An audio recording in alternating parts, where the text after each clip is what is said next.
মামলার কার্যক্রম শুরু করা হোক। মিস্টার শশা, আপনি আপনার বক্তব্য পেশ করুন। মাননীয় বিচারক, উপস্থিত সকলে, আজ আমরা এখানে এমন এক আসামির বিচার করতে একত্রিত হয়েছি যার কার্যকলাপ মানব সমাজের জন্য এক ভয়াবহ হুমকি। এই যে বার্গার, নিরীহ চেহারার আড়ালে লুকিয়ে আছে এক ভয়ঙ্কর শত্রু। আপনার বিরুদ্ধে আরো প্রমাণ আছে।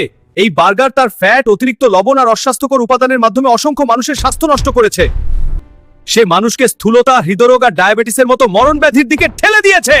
মাননীয় বিচারক, এই বার্গার কোনো সাধারণ খাদ্যদ্রব্য নয়, এ যেন এক নীরব ঘাতক যা মানুষের জীবন কেড়ে নিচ্ছে ধীরে ধীরে। আপনি দোষী। কি হচ্ছে?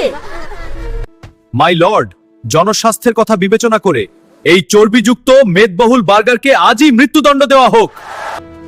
Order, order. এই আদালতের সামনে উপস্থাপিত সকল তথ্য প্রমাণ এবং সাক্ষ্য বিবেচনা করে দেখা যাচ্ছে যে অভিযোগগুলো সম্পূর্ণ সত্য। তাই সংবিধানের 140 ধারার বিশেষ ক্ষমতা বলে এই আদালত আসামি বার্গারকে মৃত্যুদণ্ডের আদেশ দিচ্ছে। এই দণ্ড অবিলম্বে কার্যকর করা হবে, পানিতে ডুবিয়ে।